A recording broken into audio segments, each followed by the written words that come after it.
Hola, buenos días a todos, buenas tardes. Muchas gracias por estar aquí.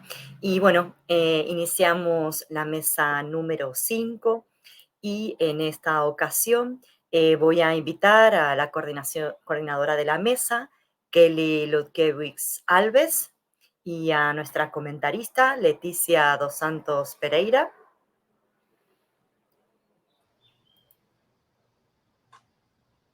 Esta mesa se titula Espacios de divulgación de una historia de la educación en ciencias. Buenos días, buenas tardes Kelly, buenos días Leticia. Boa Em, tarde. Boas tardes. y voy a presentar primero a Kelly, a comentar un poco de su trayectoria y luego Leticia y le paso la palabra para las siguientes presentaciones. Kelly, bueno, Kelly Ludkiewicz Alves es doctora y magíster en educación del programa de estudios de posgraduación en educación, historia, política y sociedades de la Pontificia Universidad Católica de San Pablo, historiadora graduada por la Universidad de San Pablo. Actualmente es profesora e investigadora de la Facultad de Educación y del programa de posgraduación en educación de la UFBA, de la Universidad Federal de Bahía. Tiene diferentes estadías de investigación, como en la Universidad de Alcalá, en España, y el Consejo Superior de Investigaciones Científicas de Madrid, en España. Es líder del grupo de estudios de pesquisa de memoria e historia de Educação de la Facultad de Educación de la Universidad Federal de Bahía y también integrante del grupo de pesquisa Educação, Comunicação y Tecnologías de la misma universidad. Ella investiga sobre la relación entre la educación y la tecnología y con los movimientos sociales, la educación a través de la radio y la alfabetización de adultos, la relación entre la alfabetización, la educación y la cultura, y también investiga sobre la historia de la cultura escrita y la escritura epistolar. Bueno, recientemente Kelly ha presentado su primer libro, Entre as cartas sobre radio, alfabetização de adultos e cultura popular nas escolas radiofónicas do movimento de educação de base, editada también por la editorial de la Universidad Federal de Bahía, que seguramente nos contará en su presentación. Felicidades, Kelly, por este lanzamiento. Y nuestra comentarista invitada, un placer tenerla aquí, Leticia dos Santos Pereira. Ella es doctora magíster en Ensino, Filosofía e Historia das Ciencias por la Universidad Federal de Bahía. Posee un grado en la licenciatura en Química por la misma universidad. Actualmente es profesora adjunta de la Universidad Federal de Bahía y tiene experiencia en el área de la historia, con énfasis en la historia de las ciencias, actuando principalmente en los temas sobre historia de la química, enseñanza de la química, el currículum, la formación de profesores y también el proceso de catálisis.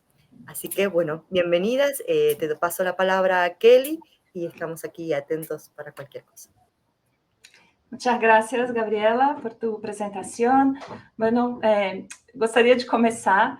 Boa tarde a todos e a todas, saudando, né, meus colegas da mesa, professora Luna Bock, professor Renato Barbosa, professora Letícia Pereira, minha colega aqui da Universidade Federal da Bahia. É um prazer conhecê-la aqui nesta ocasião. Saudar a todas e todos que estão nos acompanhando aqui nesse seminário. Eu vou começar pela ordem das apresentações. Vou começar apresentando o professor Renato Barbosa, que vai fazer sua apresentação. Professor Renato Barbosa é professor da Universidade Federal de São Paulo, possui graduação em Ciências Biológicas pela Universidade de São Paulo, mestrado e doutorado em Imunologia, também pela Universidade de São Paulo. Realizou pós-doutorado pelo Departamento de Parasitologia da Universidade de São Paulo e foi pesquisador visitante na University of Wollongong. É integrante do grupo de pesquisa História da Educação em Ciências da Unifesp, né, que nós já tivemos aqui o professor Reginaldo Meloni, professora Eliara Alcântara, que também são membros do grupo. Desenvolve pesquisas relacionadas com o ensino de biologia e sua história, e também nas áreas de imunologia básica, com ênfase na função da imunidade inata no desenvolvimento de doenças. O professor Renato tem uma série de artigos publicados em periódicos e também capítulos de livros, entre eles o capítulo intitulado Objetos de Ensino de História Natural da Escola Caetano de Campos, considerações sobre a aquisição e o uso e a preservação do acervo, que está publicado no livro Novos Diálogos sobre a História da Educação, dos Sentidos e das Sensibilidades, que o professor Kazumi apresentou para a gente aqui na mesa anterior. Professor Renato, muito obrigada pela sua presença, é um prazer tê-lo aqui conosco nesta mesa. Eu que agradeço, Kelly. Depois dessa apresentação, talvez precise esclarecer um pouquinho. Eu tenho participado e visto que as pessoas têm todo um currículo e uma carreira voltada na história da educação do ensino de ciências. E como vocês viram a Kelly falando, eu tenho uma formação um pouquinho distinta, começando a fazer esse trabalho quando eu me tornei docente da Universidade Federal. E então, em alguns aspectos, talvez eu seja até considerado neófito na área. Então, me dá um prazer imenso poder partilhar esse momento com vocês e trazer um pouco de uma visão diferente, outra vez trazer um outro olhar para dentro desse simpósio. Você poderia colocar os slides para mim, Kelly?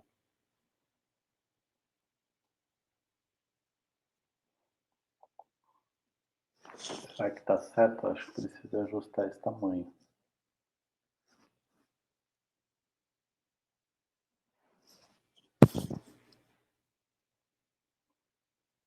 Kelly, consegue ajustar o tamanho do slide? Eu acho que isso vai dar um erro. Oi, Renato, desculpa. Para mim, aparece o slide, ele está... É Kátia que está fazendo a transmissão. Posso trocar aqui para mim e aí eu consigo ajustar aqui. Só um instantinho. Bom, eu vou falar Enquanto isso. A gente vai falar sobre o uso e a conservação dos objetos de ensino de história natural e biologia. Esse é um trabalho que a gente realizou, é um trabalho do grupo de História da Educação em Ciências da Unifesp, que a gente realizou junto com o professor Reginaldo. Agora ficou muito bom. Pode passar para o próximo. Primeiro eu queria mostrar para vocês onde a gente está alocado.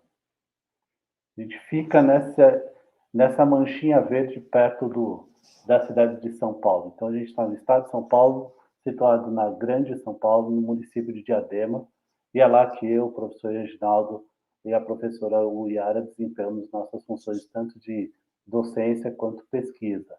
A gente tem esse site de informações para quem quiser saber mais sobre o grupo, e a gente lá tem feito esses estudos e unindo forças, né? O Reginaldo tem uma forte em química, eu tenho no conhecimento de biologia, o Yara é química e pedagogia, a gente tem isso somado nossos esforços. Próximo.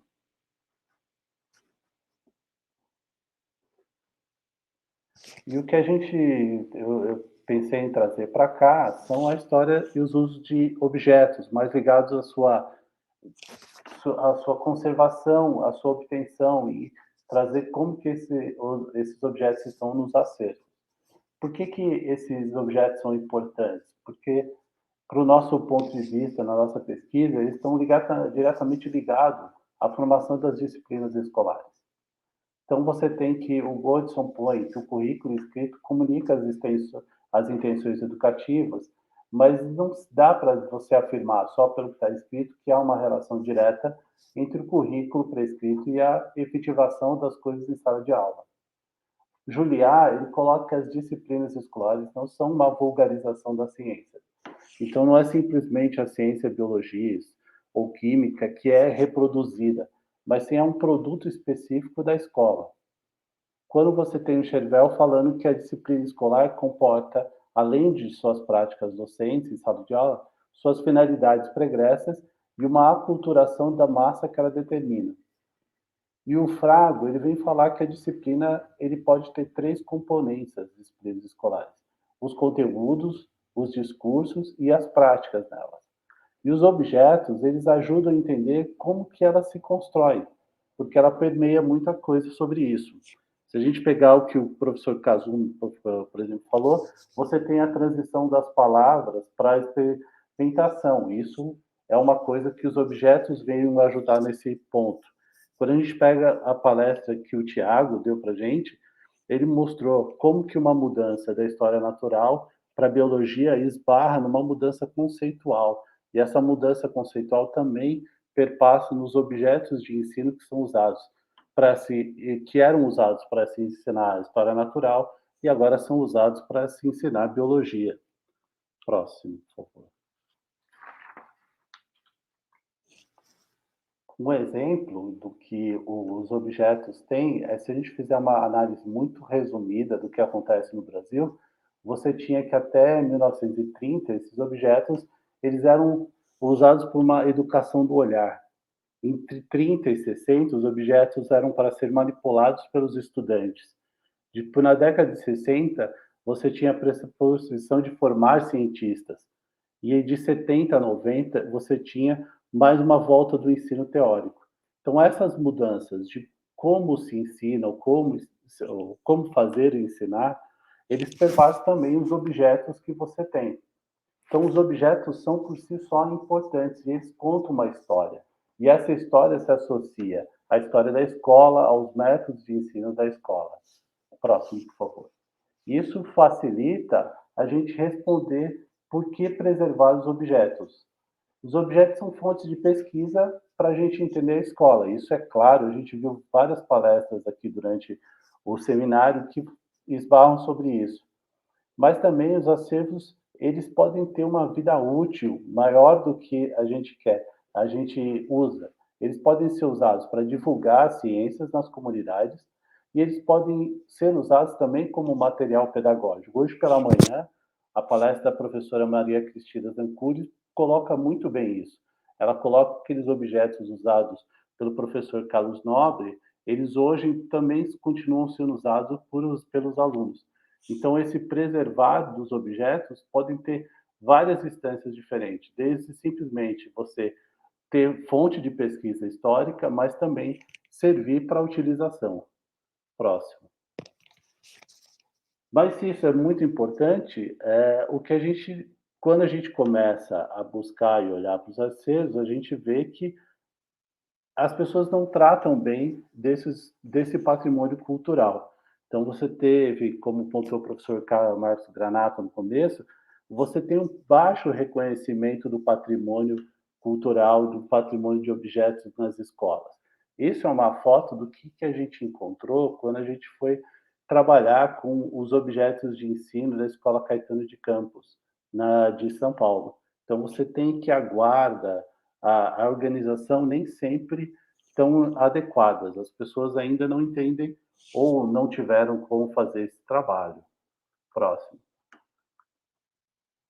Mas nesse caos, quando a gente começa a olhar para esses acervos, você começa a encontrar coisas muito valiosas. Então, nesses exemplos, o exemplo da esquerda são materiais que preservados, são os estágios da vida de um sapo. Isso é uma coleção que foi comprada da Alemanha em mais ou menos 1890. Do lado você tem uma lâmina que foi comprada também na década de 1890, em perfeito estado, e são exemplos de raridade dessas duas peças que poderiam facilmente ser encontradas em qualquer museu, mas elas também continuam podendo ser usadas. Você pode usar essas peças tranquilamente para o ensino.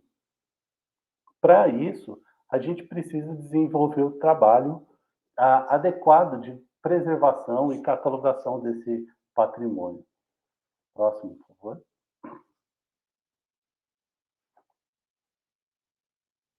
Isso é uma parte do que a gente fez, tentar entender quais as etapas que tem para você ter a formação de uma coleção, para você tanto usar para pesquisa histórica, quanto para usar em sala de aula.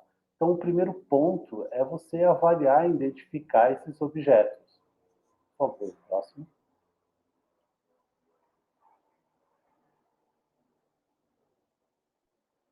O segundo é você buscar uma marca de identificação. Não basta você selecionar os objetos, de onde ele veio, quando ele foi comprado. E isso a gente faz analisando as peças individualmente. Isso a professora Carolina teve preocupações muito semelhantes do que está sendo apresentado aqui. Um exemplo claro, você tem aqui duas placas de identificação.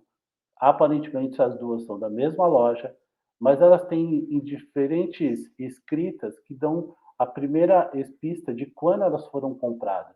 Enquanto a primeira pode remeter ao primeiro estágio da loja Terror, que pode ser entre 1831 a 1866, a segunda placa claramente já indica que esse objeto só pode ter sido produzido a partir de 1888. Então, ficar buscando essas marcas, essas diferenças, elas são as coisas que nos vão dar pistas de onde esse objeto veio, quando ele foi feito e esse tipo de informação. Próximo. Depois de reconhecer, identificar essa peça, a gente tem um segundo processo, um terceiro processo de limpeza. Uma limpeza superficial, próximo, ou uma limpeza mais técnica. E aí, no caso dos acervos escolares que a gente trabalha, isso também envolve você, às vezes, ter que lidar com técnica de desenvolvimento de técnicas de limpeza.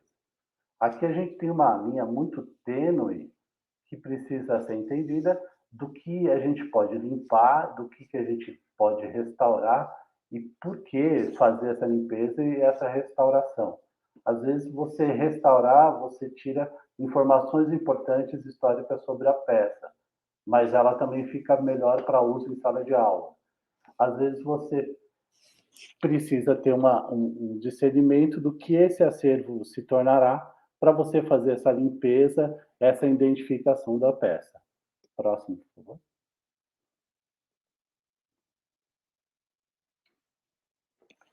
Depois de tudo isso, esses acervos precisam passar por uma fase de catalogação e acondicionamento. É nesse momento que você começa a numerar as peças, descrevê-las e fazer com que elas se tornem peças de um acervo mesmo. Próximo, por favor. E para que essas informações sejam importantes e tenham essa relevância histórica para consulta, esse vem um quarto trabalho na hora de catalogar, de entender a história das peças. Então, recorrer aos relatórios, aos inventários. Então, a professora Carolina nos mostrou no seminário dela sobre os inventários. A professora Yara mostrou para a gente toda aquela parte mercantilista de entender como que foram feitas as compras, como essas compras foram da onde foram adquiridas, para onde foram essas coisas, ajudam na formação de uma história completa daquele objeto. Próximo. Além dos relatórios, às vezes o que você encontra são os registros manuais de compra. Quando você encontra isso, você consegue fazer as conexões históricas da peça e isso ajuda a entender. Por fim, próximo slide, por favor. O que você acaba tendo na construção de acervo é você ter uma ficha catalográfica, uma ficha de inventário, onde você tem uma peça à disposição para uma consulta pública de fácil acesso. E com isso, você habilita que as pessoas que entendem que é necessário investigar essas peças, elas saibam onde encontrar, tem um mínimo de informação, e você vai fazendo um arquivo, um repositório de informações de fontes de pesquisa tanto para o nosso grupo quanto para outros grupos que se interessam por esses estudos. Próximo. Então, o nosso trabalho tem sido esse ato de buscar pelo acervo, de tentar catalogar os seus objetos e numa das primeiras fases, tentar construir um conjunto de informações para auxiliar a entender as práticas que foram efetivamente realizadas em sala de aula.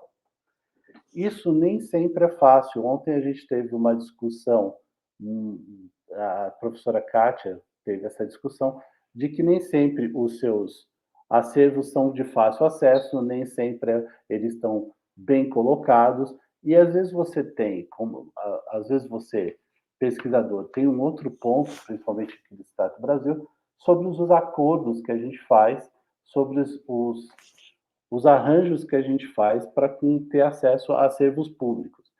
Às vezes, esses acordos não funcionam ou não são duradouros. E isso fez com que hoje o nosso grupo entendesse que a gente precisava criar novos repositórios públicos.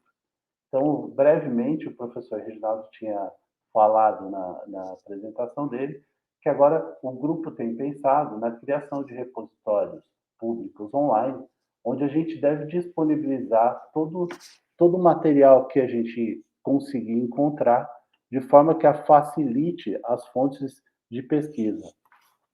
Eu agradeço o próximo slide.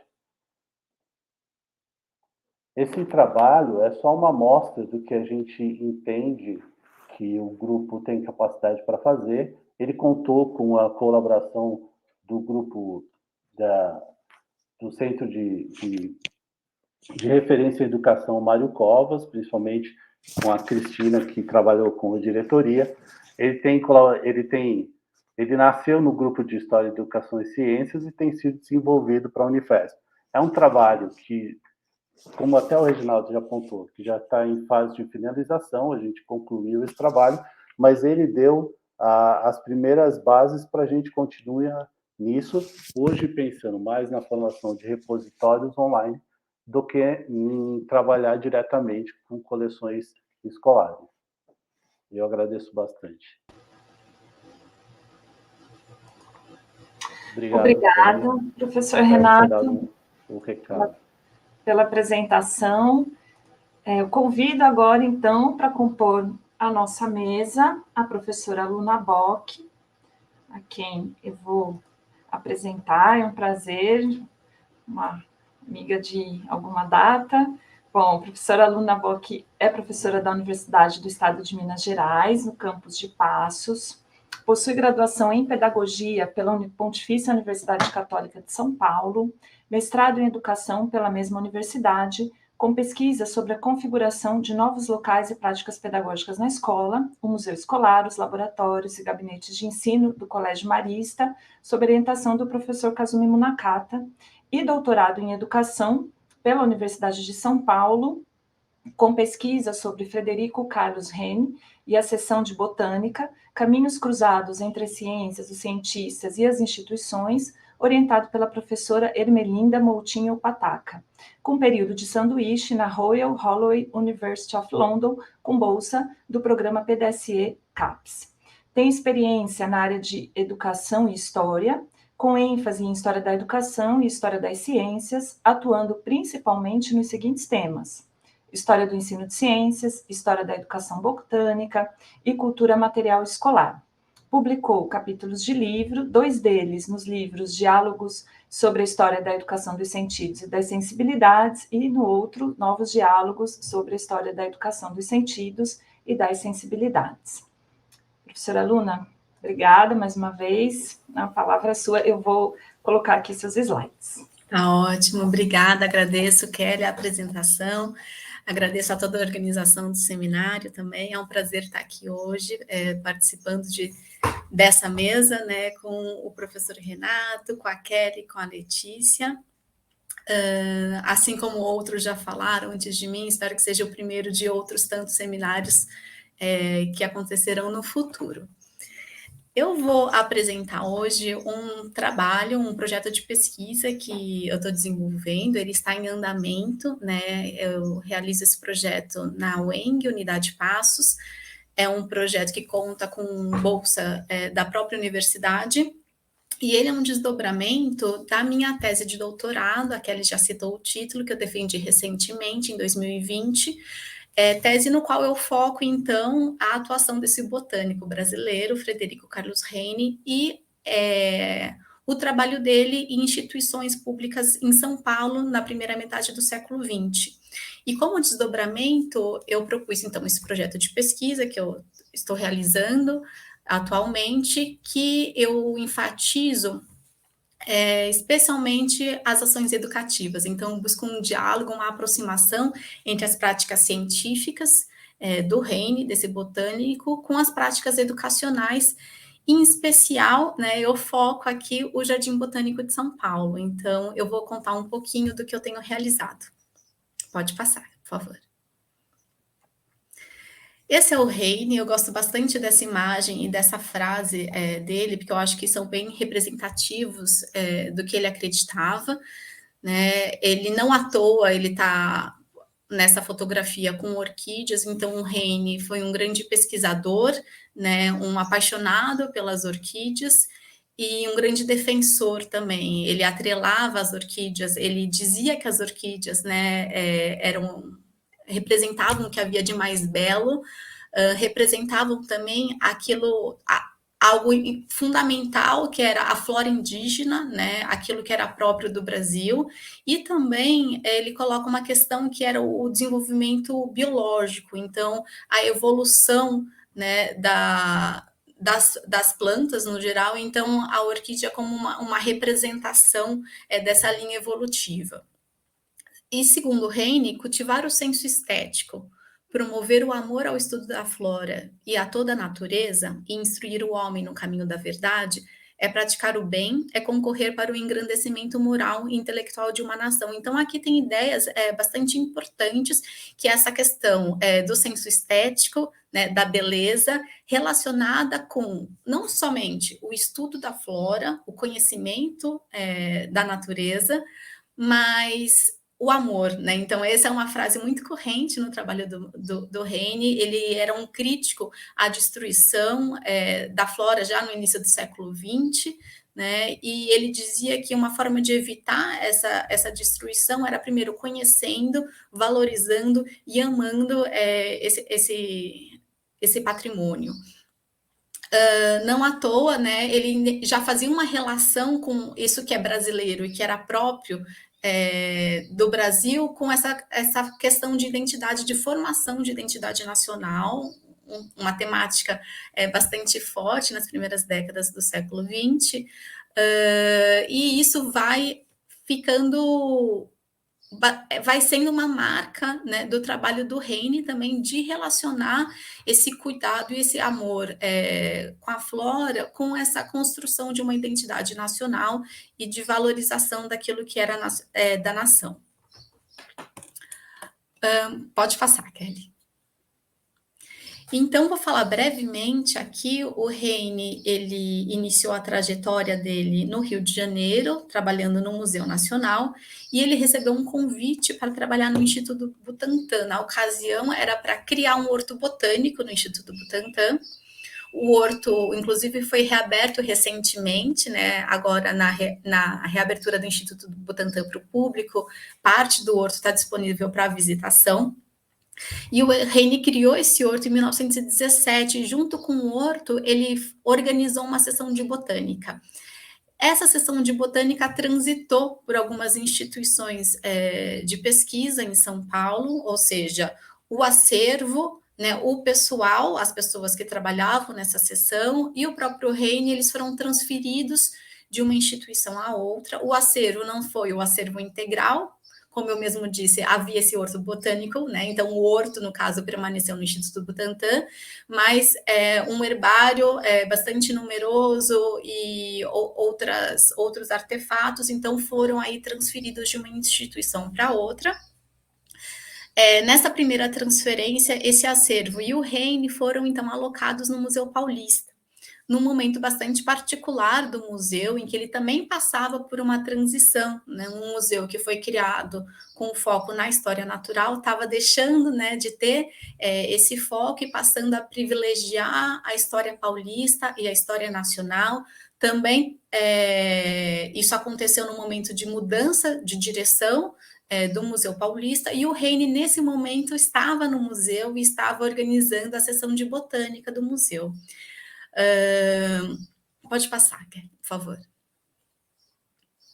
Uma outra transferência importante é a sessão de botânica. O Heine sai, então, do Museu Paulista e passam a ser subordinados ao Instituto Biológico, recém-inaugurado em São Paulo, por conta das demandas da agricultura, em especial da cafeicultura. E aí tem uma questão chave quando a gente pensa na história da botânica em São Paulo e na história do Jardim Botânico, que é uma mudança institucional, que essa seção de botânica, até então atrelada ao Instituto Biológico, passa a ter mais autonomia e vira depois o Departamento de Botânica, né? Então ela deixa de... Tem uma seção que permanece no Instituto Biológico, mas o Heine e o que ele vinha trabalhando até então é reorganizado e vira o Departamento de Botânica. Isso a gente já está na década de 30, né? Então você tem 10, 20 anos de um trabalho que passa por inúmeras transformações, vai se consolidando.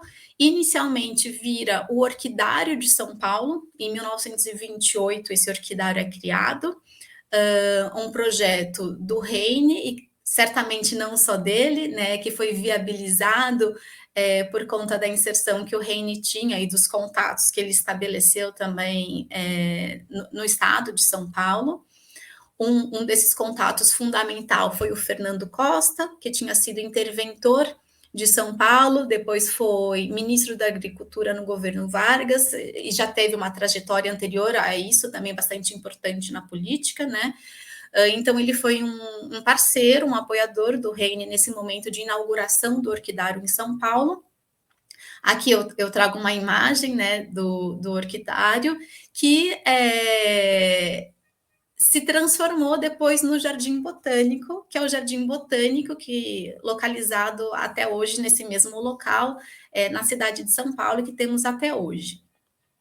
Inicialmente, era chamado de orquidário, depois de Jardim Botânico, então nos primeiros anos esses dois nomes aí foram usados, mas depois foi estabelecido de fato como um jardim botânico, e o orquidário ficou sendo uma parte do Jardim Botânico, né? Então ele foi ampliado. Essa mudança institucional é importante por conta das finalidades que foram ampliadas, do pessoal que foi contratado e da verba, né? Então, aqui a questão financeira ficou muito melhor do ponto de vista do Heine para viabilizar os projetos até então. E é um pouco aí que eu caminho no meu projeto de pesquisa atualmente, porque o meu interesse, então, tendo como pano de fundo todas essas mudanças institucionais, que aqui eu falo brevemente, mas eu acho que é mais do que um pano de fundo, né? Eu não vou tratar disso agora. Mas eu foco, então, né, nesse momento de criação do orquidário, de criação do jardim botânico, fazendo uma discussão do porquê, né, quais eram os propósitos, quais eram os princípios, o que estava em jogo, por que a criação desse espaço, como que ele foi viabilizado, e mais importante para mim, qual o papel educacional desse espaço. Né? Eu acho que essa questão, o fato de eu chamar a atenção para a educação, não é só um interesse meu como pesquisadora, mas era um interesse que o próprio Heine explicitava. Né? Então, por isso que eu acho que essa é um aspecto importante. Então, ao longo dessa trajetória, como botânico, o Heine valorizou muito a instrução e a educação da população. E isso aconteceu de inúmeras formas, né? Então, isso aconteceu por meio de divulgação dos textos, de publicação de textos de divulgação científica, né? Então, textos de botânica para a população em geral, para os agricultores, discutindo o ensino de botânica. Então, ele também teve uma série, ele iniciou uma série de textos para o público infanto-juvenil, mas também uma outra forma aí de educar passava pela criação desse espaço, então um espaço próprio para a botânica, cujo foco principal era essa área de conhecimento, diferente do que acontecia até então nessas outras instituições que eu mencionei brevemente, que a botânica era uma partezinha de um projeto mais amplo, né, essas instituições que eu citei, o Instituto Butantan, o Museu Paulista, o Instituto Biológico, tinham outro foco, diferente do que passa a acontecer aqui com o Departamento de Botânica, né, e um grande objetivo era a educação. Esse espaço era visto como um espaço de pesquisa, né, de instrução, de lazer, né, um outro espaço em que as famílias iam aos finais de semana, mas não era um parque qualquer, então tem toda uma discussão também de qual lazer era permitido, qual era a função social desse espaço, o que era permitido, o que não era permitido. E também o Heine buscava uma aproximação com uma escola, né? Então, pode passar, Kelly, por favor? uma aproximação, seja para cumprir esse objetivo, né, que ele tinha de valorização da flora indígena e de valorização da nação, né, seja com mecanismos, né, que ele encontrou de aproximar esse conhecimento dos distintos públicos, sendo o público escolar um desses públicos. Pode passar? Então, aqui é uma outra citação do Heine, que eu vou ler. O intuito é dar ao Jardim Botânico de São Paulo o caráter de uma escola de botânica e de civismo. Hoje aprecia-se em São Paulo tudo que é natural da flora indígena. A orquidácea tornou-se a flor da moda na aristocracia, mas o pobre, que é amigo das plantas, cultiva-a no seu jardim e aprecia os seus maravilhosos coloridos. O Jardim Botânico de São Paulo ambiciona tornar-se um centro de propaganda de interesse pela botânica e pensa conseguir, com isto, despertar igualmente o verdadeiro patriotismo. Este patriotismo veemente que ama a terra natal pelo que ela é, encerra e que tudo promove e faz para engrandecê-la. Então, novamente, aqui ele cita as orquídeas. Eu não falei anteriormente, mas além do que ela representa, aquilo que é nacional, a própria evolução, o que é belo, né?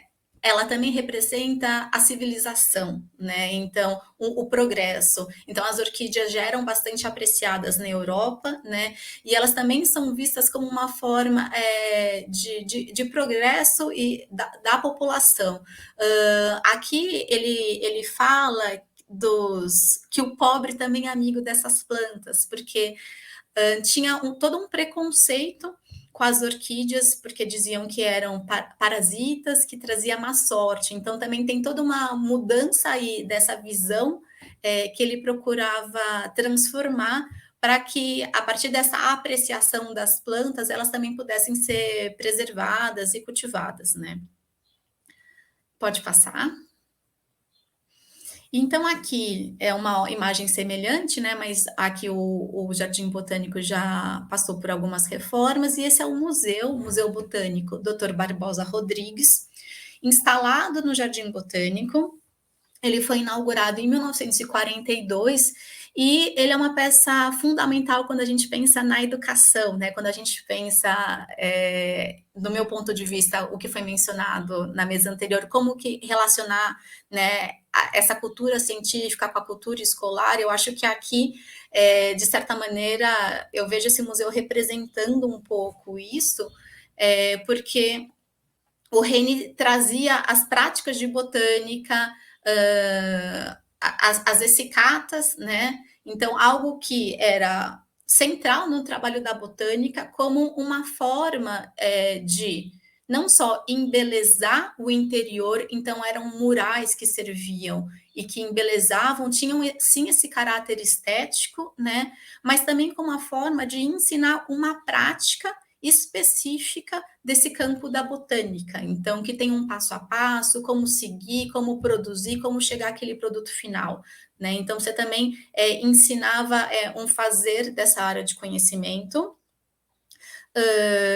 e uma prática também, né, da planta seca, prensada, exposta num mural, que vai compor, então, o herbário, também presente nas escolas, né, e nas salas de aula, em espaços específicos para o ensino de ciências que são criados na escola. Então, a gente percebe, por exemplo, como o herbário transitou nesses diferentes mundos sociais. Pode passar, Kelly, por favor?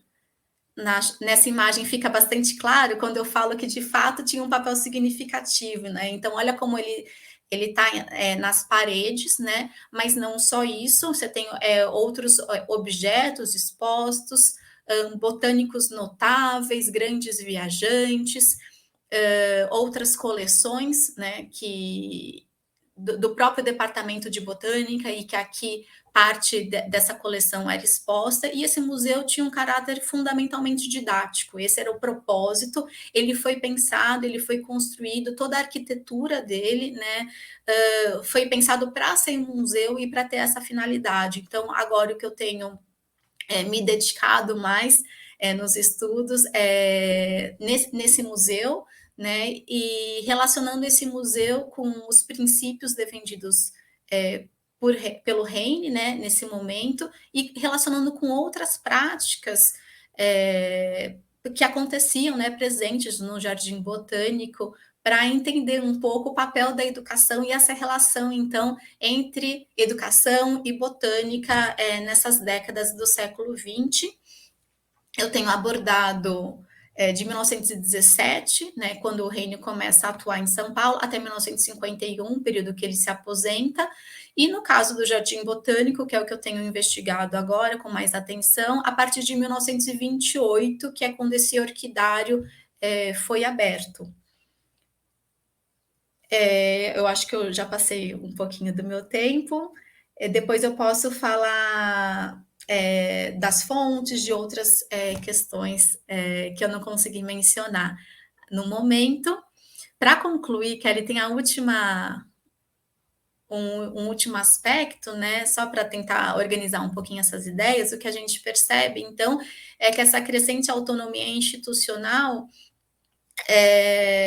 possibilitou, né, uma organização do campo da botânica em São Paulo, uma institucionalização da botânica, né, de certa maneira culminando com a criação de um espaço próprio para isso, um espaço de pesquisa, de lazer para a população, né, e de educação. Então tinha distintas finalidades e, como eu falei aqui brevemente, né, essa questão cívica também era algo importante, aliada à instrução das pessoas. Muito obrigada. Obrigada, Luna, pela sua apresentação. Bom, eu vou passar agora, então, para minha apresentação. Vou aqui carregar os slides. Vou fazer um aviso que eu acho que é importante diante da minha condição aqui. Eu estou com o meu computador, às vezes, superaquecendo. E eu deixei aqui um ventiladorzinho, mas para, enfim, né, não atrapalhar aqui a transmissão, eu vou parar nesse momento para não fazer um ruído. Então, se acontecer de eu cair, enfim, desaparecer, é isso, meu computador desligou, mas a transmissão continua, tudo continua normalmente, não há problema. Bem, então, eu vou falar um pouco sobre a pesquisa que eu venho coordenando aqui na Universidade Federal da Bahia, História e Memória da Radioeducação na Bahia, 1960-1989, o rádio como veículo de educação. É uma pesquisa que vai trazer, né, uma dimensão sobre a história da tecnologia a partir do rádio e também essa perspectiva de tratar da educação em espaços não formais, né, no caso, então, a educação por meio do rádio. É um trabalho que eu venho desenvolvendo no grupo de pesquisas Educação, Comunicação e Tecnologias desde 2020, né? Então, é uma pesquisa ainda em desenvolvimento, inclusive agora ela aumentou um pouco o escopo do recorte temporal, depois um pouquinho mais adiante eu comento sobre isso, né? E é uma pesquisa que começa a ser desenvolvida no período da pandemia, o que trouxe algumas questões para a gente com relação ao acesso às fontes, né? Mas a gente tem, enfim, trabalhado na medida do possível e temos agora a perspectiva, né, de seguir na busca junto aos acervos, agora que a gente retoma, né, as visitas aos acervos. Então, nosso objetivo com o projeto é realizar um mapeamento e catalogação de fontes sobre a história da educação radiofônica na Bahia e também em outros contextos. Nesse conjunto de fontes, a gente trabalha com roteiros de aulas radiofônicas, com gravações, é uma expectativa, né, nossa, de conseguir acessar acervos com gravações, manuais sobre a utilização do rádio, legislações, jornais, enfim. Esse é o nosso conjunto. E é uma pesquisa que está sendo realizada, integrada por estudantes de História e Pedagogia, que são bolsistas de iniciação científica do programa PIBIC-UFBA, que é o nosso, então, nossa equipe.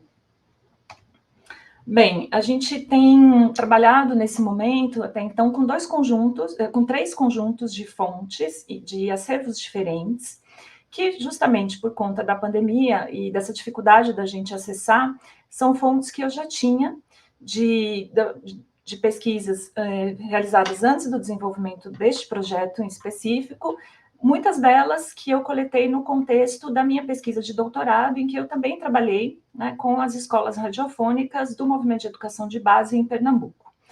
Esse primeiro conjunto que eu vou apresentar são as fontes do Instituto de Radiodifusão Educativa da Bahia. São fontes que eu coletei no momento de elaboração desse projeto, que eu fiz, então, uma visita inicial ao acervo e pude coletar algumas fontes. Dessas fontes, a gente tem, enfim, tipologias diversas, né? Então, trago aqui o decreto de criação do IDEB em 1969, né, que é uma das fontes que a gente tem, e temos outras fontes também relacionadas ao funcionamento do IDEB, como relatórios, alguns diagnósticos, né, que fazem parte do conjunto. Outras fontes também do IDEB são os manuais, né, que acompanhavam os projetos radiofônicos. Então, eu trago aqui dois, né, um conjunto de manuais do curso de História e Ciências do Ginásio do Ar, que foi um programa desenvolvido pelo IDEB para veiculação de aulas radiofônicas para os estudantes que estavam cursando a madureza, que foi estabelecida em 1963, né, como exames que seriam realizados para a obtenção do título do ensino secundário. Então, o IDEB veiculou, né, programação para formação, para prestar os exames de madureza, esse projeto intitulado Ginásio do Ar, e a gente tem no acervo alguns materiais. Outro material está relacionado ao projeto Minerva, do qual a gente tem, além de materiais didáticos, alguns outros materiais também relacionados, né, ao funcionamento do projeto, que foi um projeto criado no final da década de 60, já no contexto da ditadura civil-militar, em que eram gravadas fitas, né, pelo Ministério da Educação e Cultura, e essas fitas eram distribuídas pelo país e veiculadas pelas rádios. E o IDEB inicialmente veicula essa programação, mas rapidamente deixa de veicular, porque passa também a produzir programas próprios, né, realizados pelo próprio Instituto. Bem, aqui a gente tem uma outra fonte, né, que é justamente um relatório de atividades do IDEB, então, que é um outro conjunto também de documentos que a gente tem, né, deste acervo. E aqui trago, né, o IDEB tem uma grande quantidade de fitas, né, de gravações em fitas rolo, que até o momento, né, a gente ainda não pôde acessar, mas eu tenho, né, mapeado quais são os principais temas dessas aulas, né, que foram vinculadas, sobretudo nas décadas final da década de 60, 80 e algumas da década de 90 também, sobre temas muito diversos, alguns relacionados a esses projetos educativos, mas outros também que tinham um caráter educativo, no sentido de que trabalhavam, né, com cultura, história, música, aspectos, né, da cultura baiana, mas não necessariamente estavam ligados a um projeto, como, por exemplo, o Ginásio do Ar, ou outro tipo de projeto, né? E então, a gente, por exemplo, desse conjunto, a gente teve acesso a duas aulas, né? Uma chamada Português em 5 Minutos, que era justamente pequenas composições, né, que eram veiculadas ao longo da programação, e uma outra chamada O Trabalhador e a Lei, que aí sim é de um projeto já de curso mesmo, dentro da disciplina de OSPB, que foi veiculada. Então, eu pude acessar essas aulas a partir desse aparelho projetor, que faz parte do acervo do IDEB, que já não está mais em uso, né, mas está lá, até o momento estava lá na rádio, E a partir daí eu pude, então, ouvir e gravar esses 2 programas, e então foram programas que a gente teve acesso e já realizamos. Depois, mais adiante, eu comento, né, sobre esse trabalho. Bom, um outro conjunto de fontes que nós temos são as fontes do movimento de educação de base, que eu trabalhei durante o doutorado. Então, algumas fontes já desse período e outras fontes que eu fui coletando também depois da tese, sobretudo fontes que estão relacionadas a roteiros, né, das aulas radiofônicas. Aqui eu, enfim, trago esse mapa, porque a gente tem um público, né, que não conhece, né, a distribuição, né, necessariamente a distribuição geográfica do Brasil. Então, o MEB atua dentro dessa zona, né, que está aqui delineada no quadrado. Então, as regiões Nordeste, Norte, parte da região Centro-Oeste e Norte de Minas Gerais. Foi um movimento criado em 1961, é um movimento de maior expressão e abrangência, né, um movimento de educação radiofônica de maior expressão e abrangência. Ele, a princípio, foi criado por um convênio de 5 anos, então, em 1966, ele deixa de atuar em alguns estados brasileiros, como, por exemplo, a Bahia, Pernambuco, e segue a sua atuação em outras regiões. É um movimento que existe, né, até hoje, com um formato diferente. No caso da Bahia, em especial, é muito interessante porque muitos dos militantes, né, dos integrantes do MEB, acabaram indo atuar justamente no Instituto de Radiodifusão Educativa, que, de certa forma, então, dá continuidade, né, a essas atividades do MEB, também em um outro formato, mas as atividades do MEB aqui no estado da Bahia.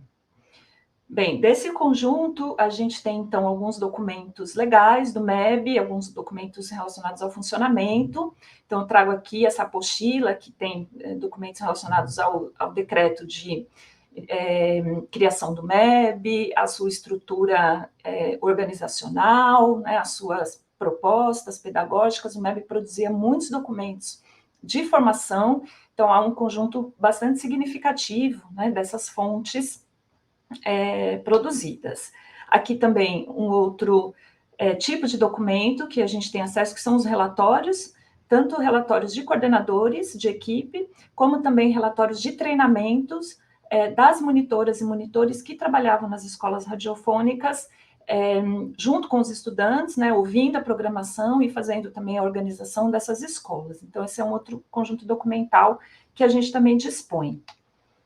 E, bem, como eu tinha comentado, os roteiros, né, de aulas radiofônicas do MEB, e nesses últimos períodos, né, depois do doutorado, eu fiz uma coleta, né, uma nova coleta. Essas fontes estão no acervo do CEDIC, na PUC de São Paulo, né, que é um arquivo que guarda fontes de movimentos católicos, movimentos sociais católicos.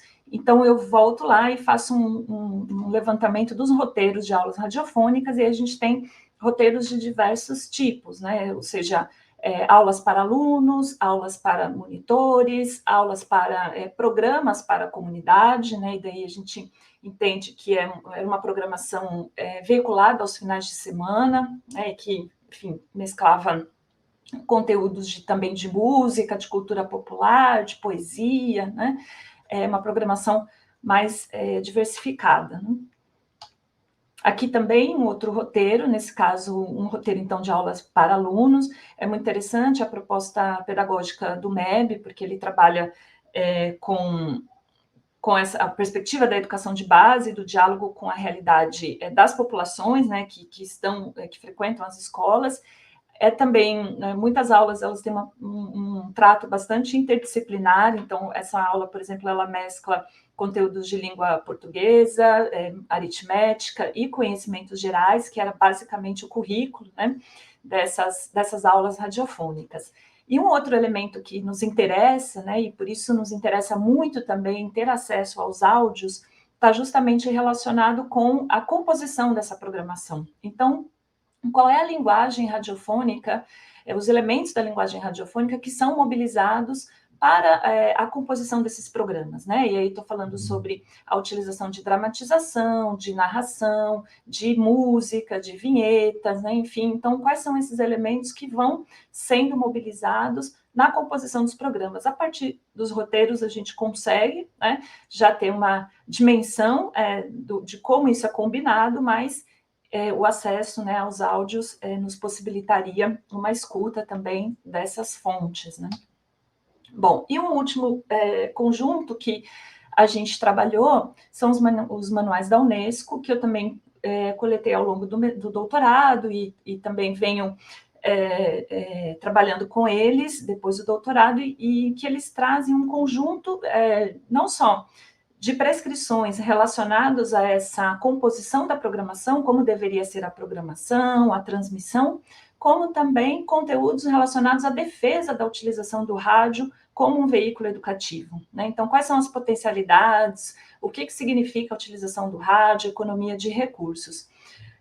A partir do trabalho com esses manuais, eu também, mais recentemente, faço um recuo, né, e começo a investigar a utilização do rádio a partir do final da década de 20 e 30, no sentido de ver como que esse discurso, essa defesa, né, essas ideias em torno do rádio como um veículo capaz de educar de forma mais amena, né, às vezes até mais divertida, como ele se diferencia de uma aula convencional. Então, eu tenho investigado como que isso vai se constituindo, né, antes de chegar nesse tipo de fonte que já vai trazer todo um repertório estabelecido, né, em torno da utilização do rádio como uma tecnologia educativa.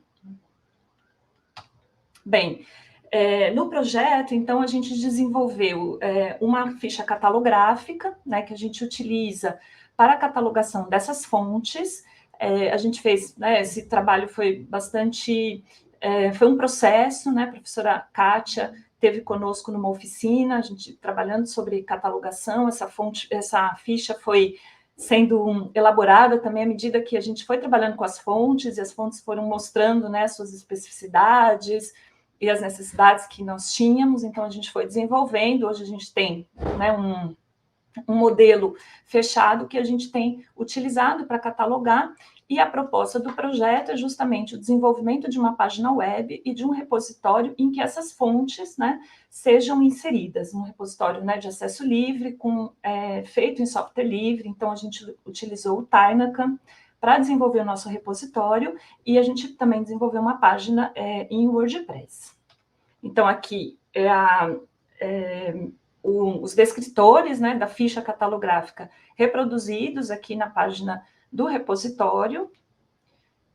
E aqui, como as fichas, né, a gente organiza por coleções a partir dos acervos, né, e as fichas, então, vão compondo, né, esse conjunto de coleções. Aqui a nossa primeira versão da página web, em que a gente também pretende, então, aqui daria acesso, né, ao repositório digital, que vai estar aqui colado à página, e aqui a gente tem também uma nova frente do projeto que começou agora, esse semestre, que é o desenvolvimento de verbetes, né? Então, sobre as fontes, sobre os materiais, os projetos, os movimentos. Então, a gente fez um primeiro verbete sobre o MEB, estamos fazendo um sobre o IDEB, e vamos, né, seguir nesse trabalho. Tem uma das bolsistas que integram a pesquisa, ela está dedicada, né, à elaboração desses verbetes. Então, a gente também quer que essa página seja uma página de divulgação, né, da história e da memória da radioeducação na Bahia, né, sobretudo, e também em outros contextos.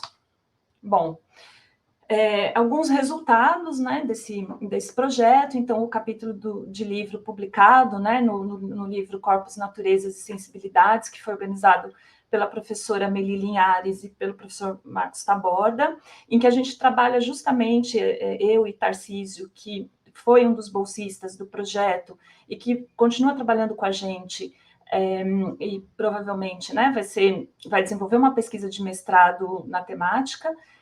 A gente fez, então, justamente a análise dessas 2 aulas radiofônicas que a gente teve acesso, pensando nessa composição, né? Também tratamos um pouco da história da educação radiofônica na Bahia, enfim, então é um dos trabalhos que desdobram, né, desse projeto. Bom, outros, um artigo, né, que está em fase de avaliação, escrito em coautoria com a professora Sara Quinteiro, sobre fazendo uma comparação, né, entre o MEB e o movimento da Rádio Sutatenza da Colômbia, né, e a gente pensa também essa questão dessa circulação, dessa programação, né, e as semelhanças e diferenças entre os 2 projetos, que dialogam muito, né. O trabalho de conclusão de curso do Tarcísio Santana, em que ele fez um primeiro movimento de estado da arte sobre a história da radioeducação no Brasil, a partir dos resumos de teses e dissertações produzidas, e ele pretende agora, então, desdobrar esse trabalho para uma pesquisa de mestrado, em que ele vai fazer essa revisão, né, de bibliografia, enfim, esse levantamento sobre os trabalhos, e um projeto de mestrado que foi elaborado também agora recentemente, da Deisiane Salvadogo, e que ela vai, né, trabalhar com a documentação do projeto Minerva, pensando, né, nos desdobramentos desse projeto aqui no estado da Bahia. Bom, outras formas de difusão que a gente também tem a gente publicou um artigo, né, na grande imprensa, no Jornal à Tarde aqui de Salvador, sobre a utilização do rádio na pandemia, né, e também a produção de podcasts. Então, o projeto também tem essa dimensão de falar sobre a importância, né, e a potencialidade da utilização do rádio como um veículo educativo no contemporâneo. E aí a gente, a partir, sobretudo, do podcast, né, a gente tem que enfim, um formato, né, diferente, mas que dialoga, né, a gente tem trabalhado nesse sentido. Outro desdobramento é a mesa, né, que nós realizamos no ISHE, já, né, como uma atividade conjunta da rede, em que eu apresentei justamente essa ampliação que eu venho discutindo, né, para a década de 30, e também o projeto de pós-doutorado, que eu vou começar a desenvolver a partir do ano que vem, de março, com o professor Leôncio, lá no CSIC, né, em que daí vou fazer um levantamento sobre a imprensa, sobre conferências, né, em torno da rádio no contexto da década de 30, 40, então é um projeto que eu ainda vou desenvolver. E para encerrar, como a Gabriela mencionou, recentemente eu publiquei a minha tese em livro, né, pela EDUFBA, fiz uma revisão também do texto, e então também é um outro desdobramento dessa pesquisa em torno do rádio. Agradeço, gente, muito obrigada, e tem aqui meu e-mail para, enfim, contato, e vou encerrar aqui, e vou convidar imediatamente a professora Letícia para fazer seus comentários. Obrigada. Obrigada, professora Kelly. Muito obrigada, tanto pela apresentação quanto pelo convite, né? Eu gostaria de saudar a todos, a todas que estão participando do evento. Tem sido uma honra me envolver com a equipe do REDIEC, e eu fiquei muito feliz com todos os trabalhos tão instigantes que foram aqui apresentados, e vou tentar fazer, né, esse comentário final articulado algumas perguntas, né, aos apresentadores.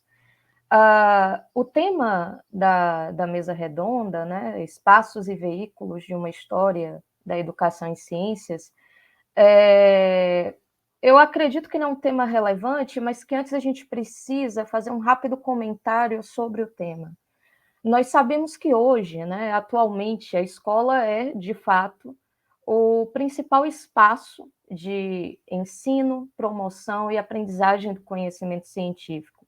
E, infelizmente, em muitos dos casos que nós vemos, ele é o único espaço no qual uma parcela grande da população tem contato com o pensamento científico, né, com os produtos da ciência, com a história da ciência, com a reflexão filosófica atrelada à ciência, e salvaguardando aqui todas as críticas que os pesquisadores da área de ensino de ciências possuem a forma como esses elementos são apresentados na educação escolar, a gente precisa valorizar, de qualquer forma, esse espaço como um espaço democrático, um espaço que permite às pessoas que frequentam terem contato com elementos importantes da cultura da humanidade.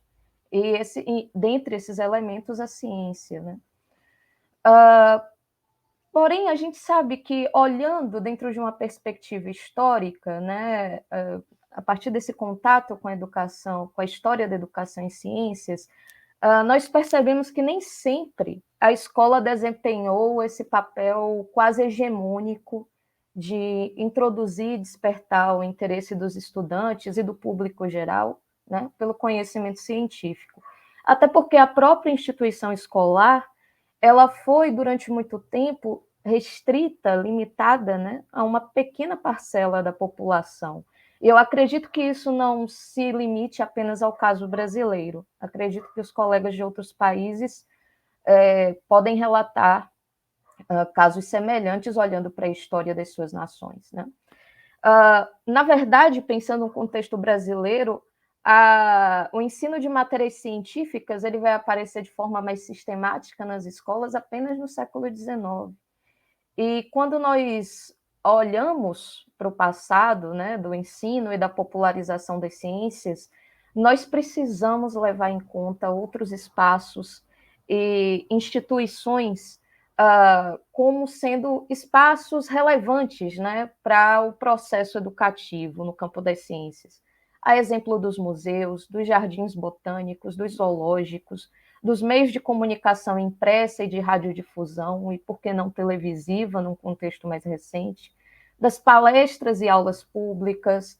Então, consequentemente, eu acredito que os trabalhos aqui apresentados, eles têm como esse elemento comum, né, essa diversidade de espaços e instituições que tem como propósito disseminar a ciência, disseminar o conhecimento científico e uma reflexão mais ampla sobre ele.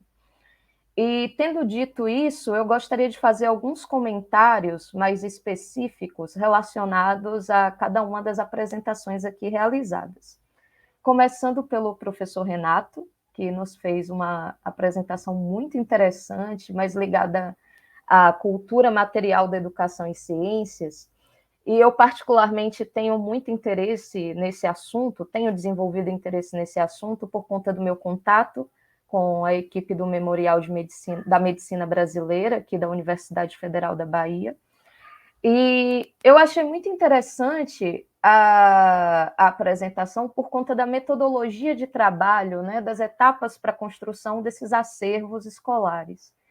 E eu gostaria de questionar o professor Renato sobre o processo de reparo, que para mim é talvez uma etapa crítica em relação a esse trabalho, né? Eu queria saber como vocês têm realizado essas ações de forma geral, se possuem apoio de restauradores, se vocês têm se envolvido de fato no restauro.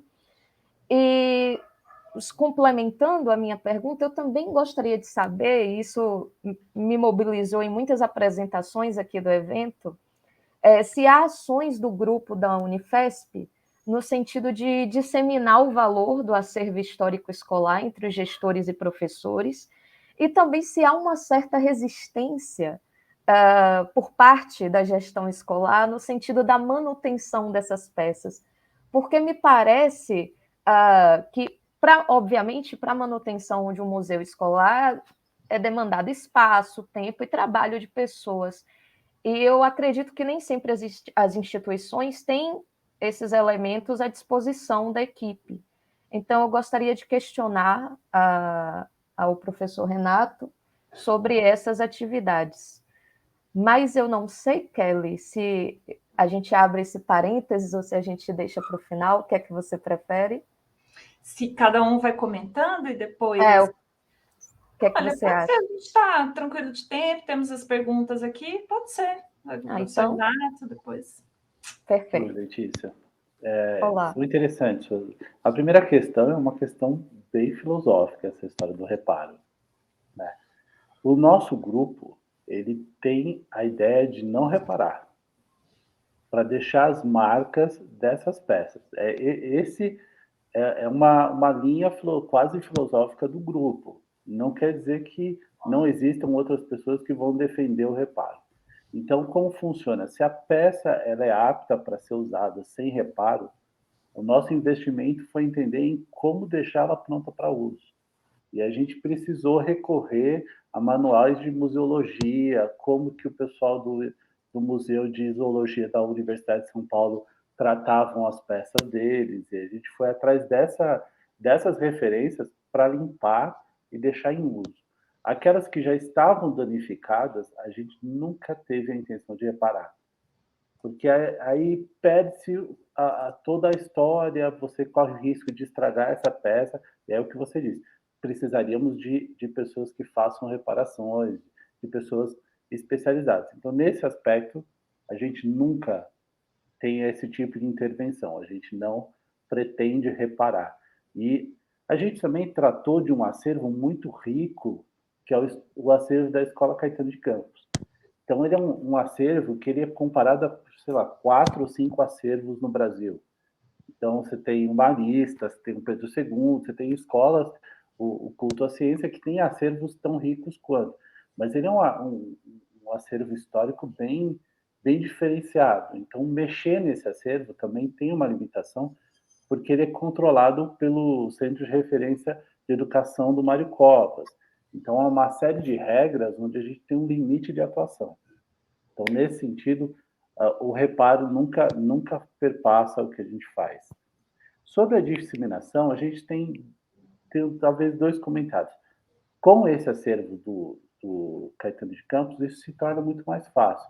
Então, durante o nosso projeto, houveram exposições dessas peças que tiveram a minha e a do Reginaldo, a curadoria minha e do Reginaldo para fazer essas exposições, e isso às vezes ficaram no Centro Paula Souza, de acesso para vários diretores e quem quisesse conhecer.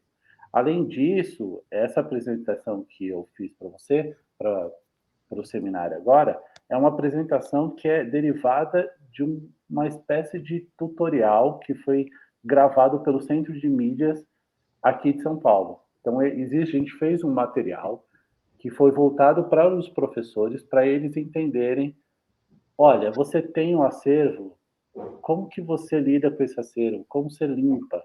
Então, nossa disseminação acabou ocorrendo através dessas exposições e desse vídeo no Centro de Mídias, que está à disposição no canal do Centro de Mídias de São Paulo, no YouTube. Então, nesse aspecto, foi o maior contato. O que ocorre hoje é que o grupo tem alunos que trabalham em escolas públicas. E a gente está centrado nessas escolas em Diadema. Então, há outro jeito de trabalhar isso, é trabalhar com esses alunos de pós-graduação. Então, a gente tem alunos de pós-graduação que são professores ou coordenadores de escola, que estão avaliando seus próprios acervos e estão trabalhando sobre eles. Então, a gente está criando uma cultura. Sobre o último aspecto, você perguntou se há uma resistência. É assim, a gente acaba não saindo muito da universidade. A gente, quando vai para algum lugar, a gente já vai num lugar que está aberto a isso. Então, a gente acaba... Eu teria uma resposta muito enviesada para você, porque os nossos contatos já são formados de pessoas que estão abertas a esse tipo de atuação. A gente não encontra resistência, mas isso é um viés de como que a gente tem conversado com as pessoas. Mas é notório, assim, é aquele conhecimento que quase todo mundo sabe, mas não está escrito em nenhum lugar, que não é uma coisa que as pessoas valorizam muito. Né? Os aparelhos estão lá, os objetos estão lá, e às vezes as pessoas não sabem o que fazer com aquilo, vão para um quartinho e dali pode ser que desapareçam. Mas o nosso contato direto é enviesado. Espero que eu tenha respondido as suas questões. Perfeitamente. Obrigada, professor Renato. Eu que agradeço. Eu tenho... A minha visão também é enviesada, mas no segundo sentido. A minha experiência com as escolas aqui em Salvador é de que muitas dão fim a esse acervo mais antigo, sabe? Ou como o senhor bem disse, colocam numa caixa e deixam numa sala empoeirada, o que é muito triste. Mas, continuando aqui, a minha sessão de comentários e mais perguntas do que comentários, eu fiquei muito feliz com a apresentação da professora Luna também, é uma apresentação muito interessante, porque traz esse viés biográfico que particularmente me interessa bastante. E na sua apresentação, você está trabalhando com um personagem que nasce em Minas Gerais, mas vem de uma família alemã. Eu achei isso interessante, porque a fala dele, no sentido de articular valores morais, beleza e natureza, né, nesse argumento em defesa do jardim botânico, em defesa da flora nativa, me fez lembrar um pouco o pensamento naturalista alemão do século XIX e algumas ideias da Naturphilosophie que eu não sei de que forma, se, né, de alguma maneira influenciou o seu personagem, ou se de alguma forma ele entrou em contato. Eu fiquei bem curiosa em relação a isso, né? Até pela própria ascendência dele. Eu também fiquei curiosa em relação aos esforços educativos do Heine, acredito que essa seja a pronúncia, em relação ao público infanto-juvenil. Eu queria saber se vocês analisaram esses materiais historicamente, né? E caso sim, de que forma, se há alguma coisa sobre eles que você pode compartilhar conosco. E, por fim, eu também fiquei bastante curiosa, porque ele viveu num período no qual a USP foi criada. E eu fiquei na dúvida se ele se envolveu de alguma maneira com o desenvolvimento da botânica dentro da Universidade de São Paulo, ou se ele ficou à margem desse processo. Então, professora, muito obrigada pela apresentação, são essas as perguntas. Agradeço, Letícia, o comentário e as perguntas.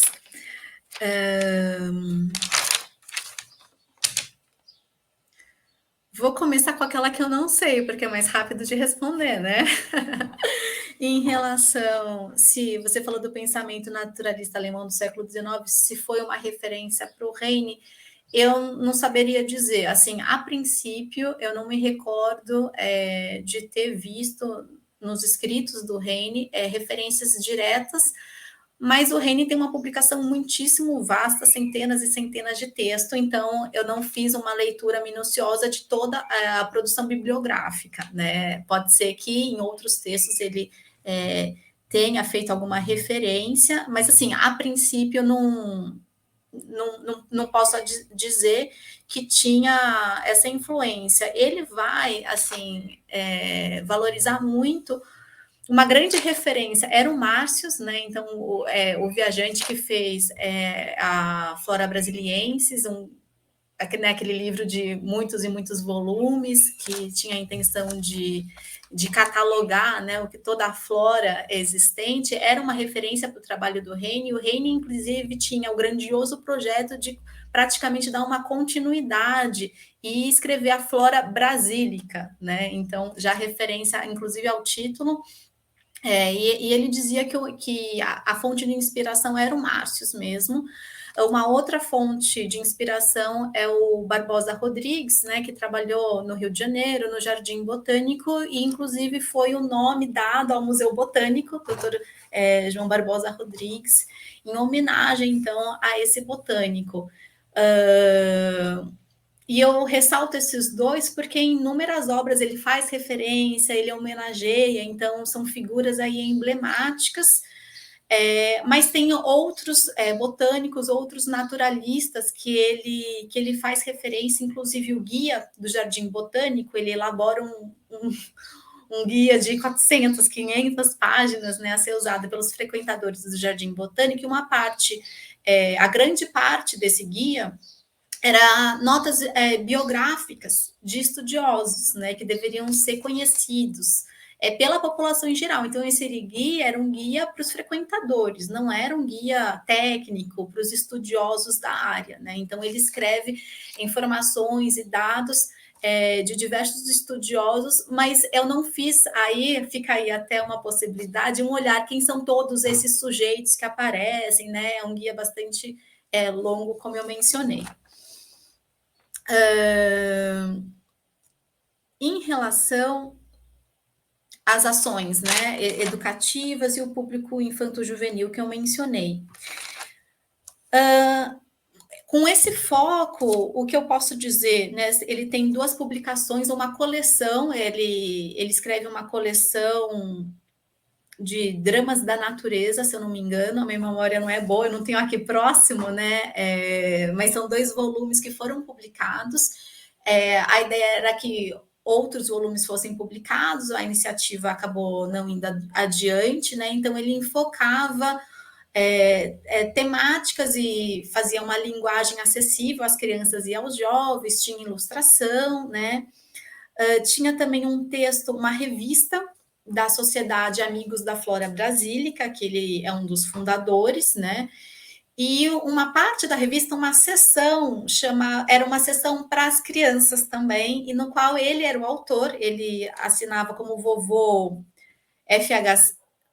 FCH, né, as suas iniciais, e também fazia textos mais adequados para essa faixa etária. Mas também essa revista só teve um volume, né, não teve continuidade. Então, são exemplos aí pontuais, mas que, de certa maneira, já demonstram essa preocupação.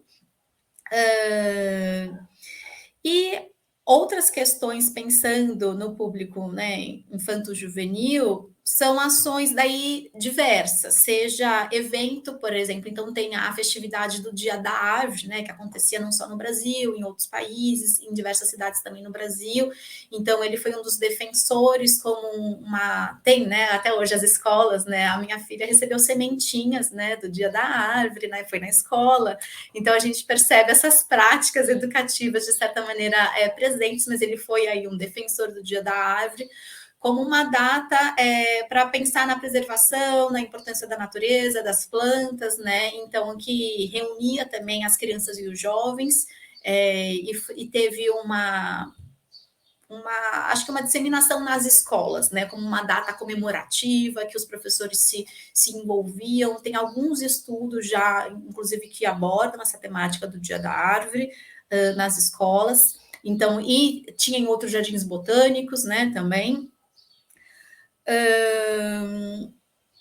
Com foco em criança e jovem, eu, assim, a princípio, destacaria esses eventos, né, o Dia da Árvore, e também o próprio Museu Botânico, né, que tinha essa função didática para os estudantes, mas eu diria que daí já é uma análise minha, aquela configuração, né, das mesas de exposição, daqueles murais, apesar de tinha essa função didática, mas também foi uma configuração dos objetos selecionados e da configuração espacial semelhante, de certa maneira, com outras exposições que ele organizou na Secretaria de Agricultura, no Museu Paulista. Então, assim, pelos registros fotográficos, eu não conseguia, né? Eu só consegui ver essas exposições, são de 1917, né? Então, só por fotografias. Pelas fotografias é possível dizer que há uma semelhança em relação à forma de expor, e ele descreve também o que estava exposto, então é possível ver semelhanças também nos objetos expostos. Então, apesar de ter essa função didática, você percebe que outras exposições com outros propósitos guardavam semelhanças em forma de organizar o espaço e de conteúdo. E eu acho que um outro olhar é possível ver a proximidade com a escola e o professor. Então, a gente não está pensando diretamente, né, nas crianças e os jovens, que eu acho que seriam essas ações, mas ele tinha uma certa proximidade com alguns professores. Eu também tenho indícios, né, por exemplo, troca de correspondência com o professor do Espírito Santo, eu consegui algumas cartas. Também foi possível identificar um contato com uma professora referência na Escola Rural do Butantã, também na cidade de São Paulo. Então, você tinha algum contato com os professores. mas eu tenho poucas fontes, né? Então, assim, são algumas fontes que vão sinalizando, né, essa importância e essas diversas ações do Heine. E também as visitas dos grupos escolares, né? No Jardim Botânico não tem o livro de visita, não se existiu, né, eu não tive acesso, mas eu consegui verificar o livro de visita de um outro espaço, que é a Estação Biológica do Alto da Serra, né, que é de Paranapiacaba, também aberta hoje em dia, né, e foi possível nesse documento, né, das visitas, identificar, sim, daí a visita de professores universitários, de escolas, né, especialmente de São Paulo, no caso das escolas, pela proximidade geográfica, então é possível verificar essa proximidade também por conta da temática e também nos próprios textos. Então, ele abordava o ensino de botânica, né? Ele fez uma análise do currículo, do que deveria ser o currículo. Ele dizia, ele era um crítico, né? Que era um ensino pouco prático, que encantava pouco, né? Então, ele era bastante crítico e propunha aí que o ensino de botânica ocorresse de outra forma. Então, assim, eu consigo apontar esses elementos, mas, como eu disse, não consigo falar muito sobre uma série de livros. Então, você tem um livro que começou e não teve continuidade, né? Mas, assim, no conjunto, eu entendo que era uma temática fundamental para ele e que as diversas ações, ou pelo menos o que eu tive acesso, indicam, né, que ficou não só nos princípios, mas ele conseguiu, de fato, colocar em prática parte do que ele acreditava. Rapidamente, e a USP? É uma questão que eu gosto muito, eu não vou ter tempo de me aprofundar, eu tinha esquecido dessa questão. É, sim, algo, eu diria, importante. Acho que tem uma disputa aí, né, na qual ele se insere, que ele faz parte, quando a gente pensa na criação da USP. Tem um professor, um botânico, que é fundamental, e não estou aqui com o nome anotado dele, na minha tese eu cito muitíssimas vezes esse professor, e agora me fugiu o nome, mas que é uma referência na história da botânica em São Paulo. Estou aqui constrangida de eu ter esquecido o nome, e que é um professor... Tudo bem, né? É professor da USP e vai ter de certa maneira, um embate com o Heine. Então, esse professor escreve a história da botânica no Brasil, escreve a história da botânica em São Paulo, é publicada em coleções História das Ciências no Brasil, uma coleção, né, bastante conhecida, exatamente. A História da Botânica, o capítulo é dele, e ele faz uma crítica bastante dura ao Heine, né? Ele cita o Heine como uma pessoa que não deixou discípulos, como uma pessoa de difícil trato, como uma pessoa, enfim, ele cita dezenas e dezenas de botânicos, e o Heine é o único que é fortemente criticado. Enfim, isso é uma das questões. Então, o Heine, ele não tem uma entrada, assim, ele não faz parte desse grupo que vai participar da USP, seja da criação, seja como professor, apesar de ele estar inserido nessas instituições de pesquisa que são bastante valorizadas, né, em São Paulo. E eu entendo que parte dessa rixa, de certa maneira, passa também por uma questão do que seria a ciência aplicada, né? Então, no caso da botânica aplicada, muitas vezes, que fazia parte desses institutos de pesquisa. Então, o Instituto Biológico estava lá estudando a botânica e pensando na relação com a agricultura, enfim, né? Tem as particularidades desses institutos de pesquisa, e esse professor é bastante crítico, que seria essa botânica aplicada, enfim, passa por uma outra discussão das finalidades, e acho mais, onde era o local por excelência para a produção científica e para a produção do conhecimento botânico, mas tentei perpassar rapidamente a questão. Perfeito, obrigada.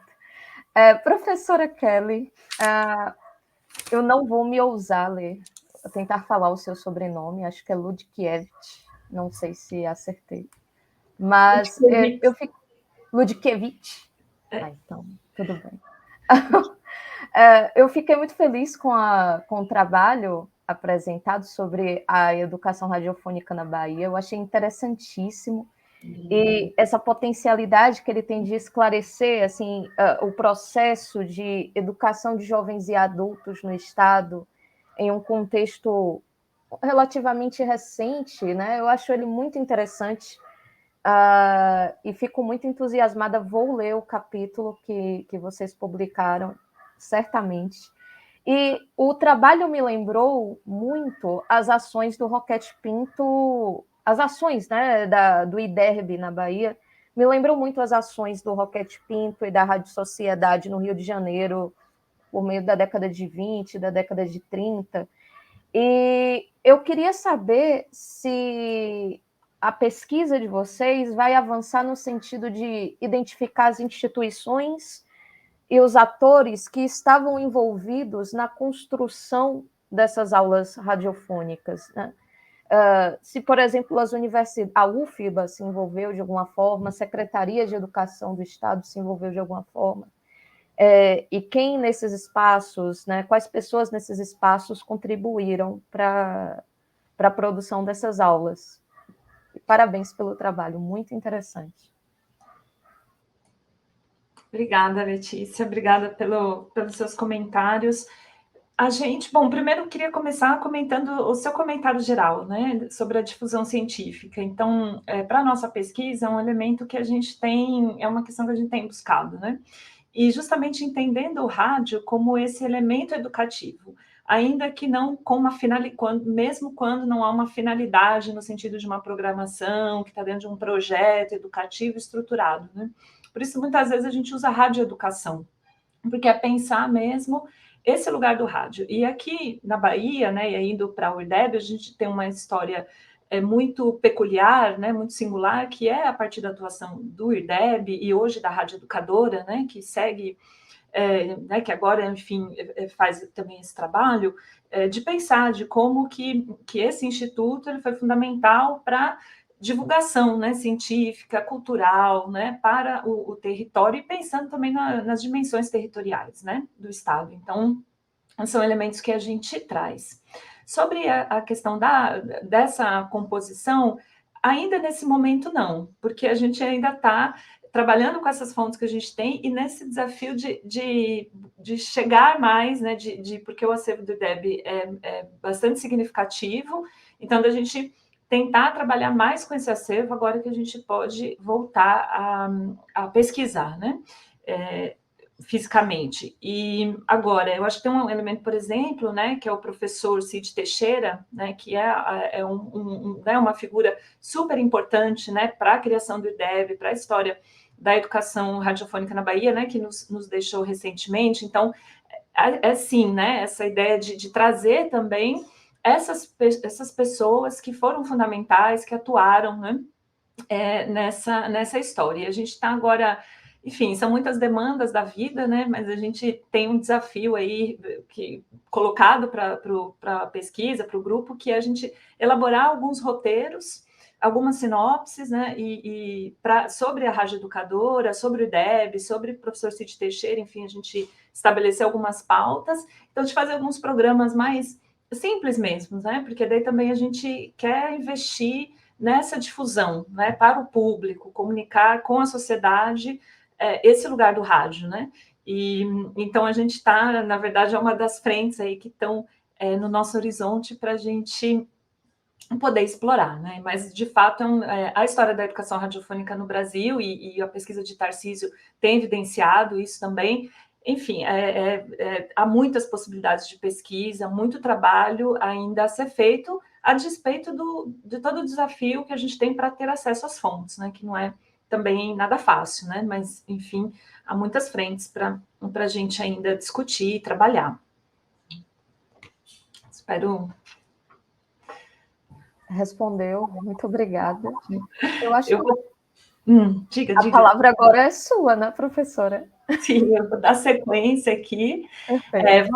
Antes de passar para as perguntas propriamente, eu vou ler aqui alguns comentários, né, do público. Enfim, da Karina Leal, agradeço a riqueza e pertinência das comunicações deste evento. Temos acervos com muitos elementos semelhantes em Portugal.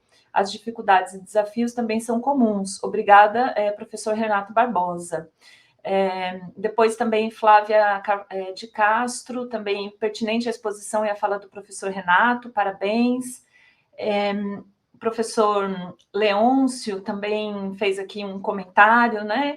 Enhorabuena a quienes participaron en esta mesa, muy interesante todas las comunicaciones. Depois também de Carolina Carvalho, parabéns aos colegas pelas pesquisas apresentadas. Vou passar aqui uma pergunta da Kátia para a Luna, né?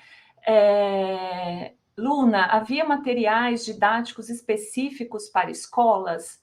Pois os museus faziam isso, enviar coisas para escolas, cartilhas, espécies. O que se pode dizer a mais sobre este relacionamento jardim-escola? Kátia, não que eu tenha identificado, né? Esse era inclusive um interesse, né? Uma questão que eu tinha, se tinha essa produção, né? Até considerando essa prática em outras instituições, mas eu não identifiquei. O que é bastante intenso é a correspondência e a permuta de espécimes vegetais, mas com outros jardins botânicos, outros pesquisadores, né? Isso era algo bastante intenso, mas até o momento eu não achei nada produzido, né, com essa finalidade para ser enviado para as escolas, por exemplo.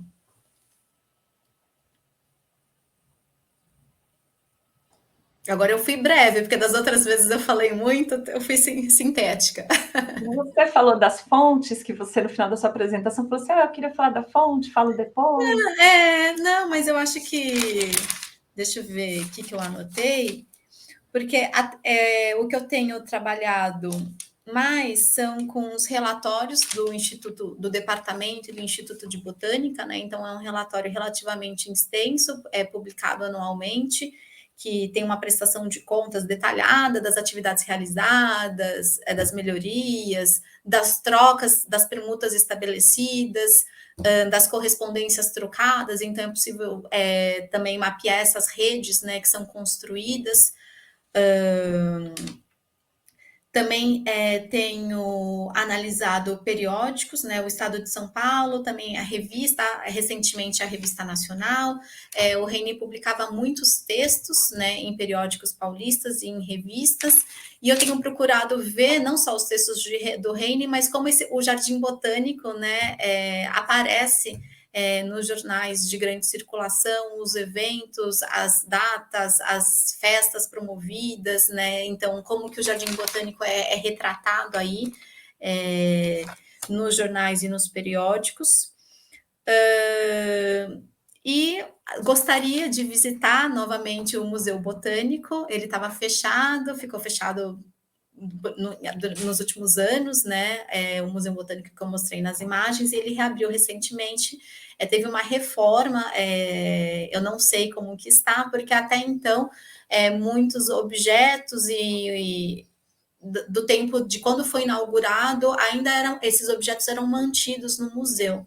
Então, eu não sei como é que está o museu, mas a minha ideia é visitá-lo, né, e eventualmente considerá-lo também, né, como uma fonte no trabalho, mas até então eu estou somente considerando a bibliografia e os textos que falam sobre o museu, ainda não tive a oportunidade de retornar lá.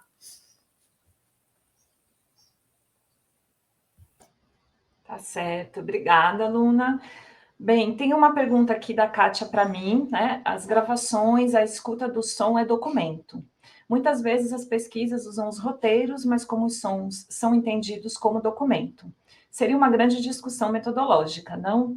Pois é, Kátia, seria. É o que a gente fez, né? Eu tentou fazer no capítulo que a gente publicou com essas duas aulas, né? Que a gente tem, então, de pensar essa combinação dos elementos, né? Também o conteúdo, mas como esses elementos, como a música, né, que é bastante mobilizada nesses dois programas que a gente trabalhou, inclusive como conteúdo e como forma, né, porque a música escolhida, ela dialoga com o conteúdo da aula que está sendo ali apresentado, e, enfim, e trabalhar, né, esses recortes, ouvir a fonte é, de fato, para a gente um outro lugar, né, de trabalhar e de pensar o rádio na educação, né? Agora é um grande desafio, a gente tem muita dificuldade, no caso desse acervo mesmo do IDEB, de ter acesso, né, à reprodução desses materiais, por conta, né, de que hoje já está tudo no formato digital, então realmente, na verdade, né, o cenário ideal seria que esse acervo fosse digitalizado, né, porque ele também está se perdendo, né, quando eu estive lá visitando, enfim, eu vi relatos, né, por conta da temperatura, enfim, né, tem toda uma questão com a conservação do suporte, então, enfim, é um patrimônio, né, do estado da Bahia que está ali. E a gente também tem uma outra dificuldade de acessar mesmo essas rádios, né? É muito difícil, muitas delas são privadas, né? Muitas delas estão ligadas à Igreja Católica, então é todo um trabalho, né, que a gente tem de ter acesso, de conseguir que, enfim, né, que se tenha essa dimensão de que esse acervo, na verdade, é um patrimônio público, né? E então fica muito, é o nosso acervo da rádio, né? Então toda essa dificuldade. E tem uma dificuldade que a gente também enfrenta, que a gente não tem dinheiro, né? Então, se a gente tivesse dinheiro para o desenvolvimento dessa pesquisa, seria mais fácil, né? A gente já teria até fortalecido algumas parcerias que apareceram, mas que acabaram não se viabilizando pelo fato de que a gente tem recursos humanos, boa vontade, mas não temos dinheiro. E isso acaba também atrapalhando, porque tampouco é isso, né? Não adianta muito trabalhar com esses acervos se a gente não tem condições de acondicionar, né? De colocar tudo de forma adequada, né? Então, é isso um pouco também o nosso desafio, mas, enfim, estamos aí, seguimos, né, nessa esperança de conseguir ter, né, cada vez mais acesso a essas fontes, a essas aulas, né? Uma outra questão é que também muitas eram ao vivo, então muitas se perderam mesmo, as fitas eram gravadas, né? As aulas eram gravadas umas em cima das outras, então isso também é uma questão, né, para pensar essas fontes. Muito bem. Bom, gente, a gente não tem aqui... temos uma pergunta de Leôncio sobre o trabalho, né, que eu fiz com a colega colombiana, a professora Sara, né? Supongo que as iniciativas de rádio educativa tuvieron uma dimensão continental no período que estás estudando. Sim, professor, justamente, é isso que, sobretudo, nesse contexto, né, da década de... finais da década de 50 e 60, em que muitos desses... Pensando aqui na realidade, né, também da América do Sul, muitos desses projetos de educação radiofônica, esse modelo, né, de educação radiofônica veiculado pela Unesco, estou falando em português, não sei se... Então, muitos destes projetos que seguiram este modelo de lo que estava propuesto en los manuales de la Unesco. Y en el caso ese de Colombia y Brasil, hay una estrecha relación entre los dos movimientos, porque el MEB ha tenido mucha influencia de este modelo de Colombia.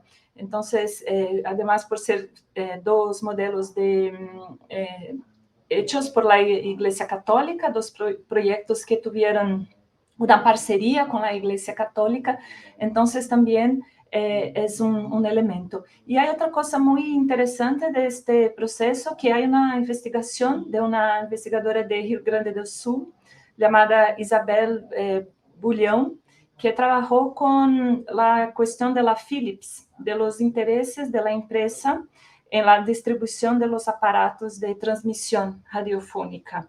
Y esto también es un elemento muy interesante para pensar en estas relaciones que se establecieron entre estos dos movimientos, porque Philips tuvo mucha entrada en Brasil y en el proyecto del MEB, todos los aparatos eran de Philips.